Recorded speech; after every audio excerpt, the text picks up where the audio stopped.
In the lead up to the 2023 general elections, Nigerian citizens demonstrated a clear commitment to the democratic process. That said, the election exposed enduring systemic weaknesses and therefore signal a need for further legal and operational reforms to enhance transparency, inclusiveness, and accountability. Good day, viewers. I'm Chris, Secure Future Village. Update, my people. The European Union has condemned the election that happened in Nigeria, presidential election. They said that the election was not free and fair.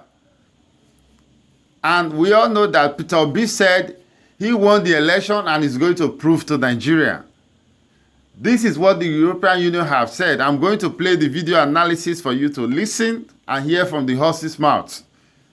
They said that the election was not free and fair. We all know that the election petition is still ongoing in the courts and it's going to affect the judges. Should be very aware. What they said now is going to affect the judges' judgment.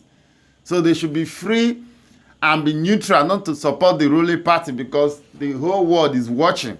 Let's hear from European Union so that you hear what they said in their conclusion of the 2023 presidential election that happened in Nigeria. I'm Chris, Secure Future Village. Please share this video so that Facebook will recommend it to others. Thank you. While we consider the electoral legal framework provides an adequate foundation for the conduct of democratic elections, there are ambiguities in the law.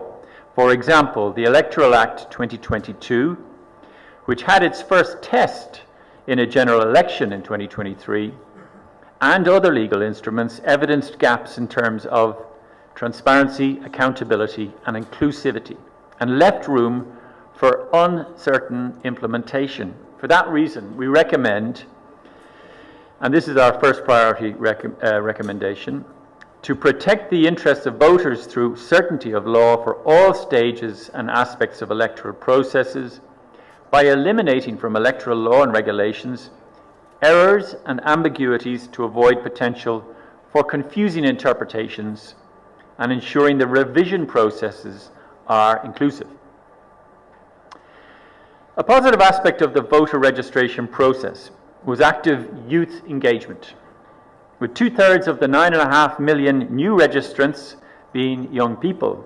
However, there is a need for greater efforts to protect genuine youth participation in elections, and similarly, ongoing underrepresentation of marginalized groups in political life requires robust remedial action.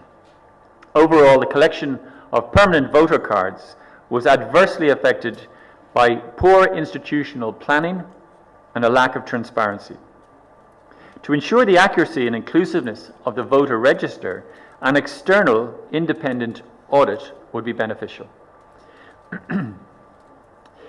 The campaign was competitive, with freedom of assembly largely respected, as evidenced by the nationwide conduct of rallies. However, challenges such as the naira, cash, and fuel scarcity and incidents of orchestrated violence were observed to hamper some campaign activities and to reduce attendance. In addition, the mission recorded cases of undue interference by governors, while the campaign was also marred by internal party conflicts. Personality-focused canvassing and misuses of incumbency by governors tilted the playing field, leading to increased polarization, driven by divisive rhetoric based on ethnicity and religion. Candidates' prospects to meaningfully campaign also were negatively impacted by a high level of disputes resulting from candidate registration. The mission noted well over 1,000 pre-election court cases, some negatively impacted or overlapped with the polls. Our mission recorded more than 100 campaign-related violent incidents, including, tragically, assassinations. These and other criminal acts obstructed the campaign, disrupted the elections, and suppressed voter participation. Weaknesses in the legal framework for these electoral offences and others, such as misuse of state resources, intimidation, and vote buying, contributed to inadequate enforcement. Key state institutions including INEC, but also political parties, failed to tackle these problems.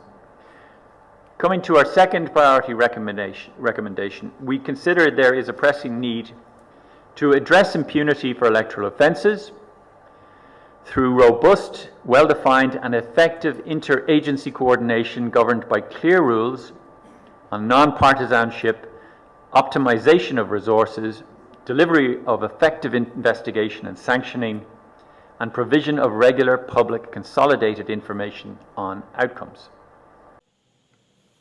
Thank you for watching my videos. Please subscribe to my YouTube channel. I'm Chris Secure Future Vlog. Also follow my Facebook page so that I'll be updating you for more trendy videos and more news. Thank you and remain blessed. I'm Chris Secure Future Vlog.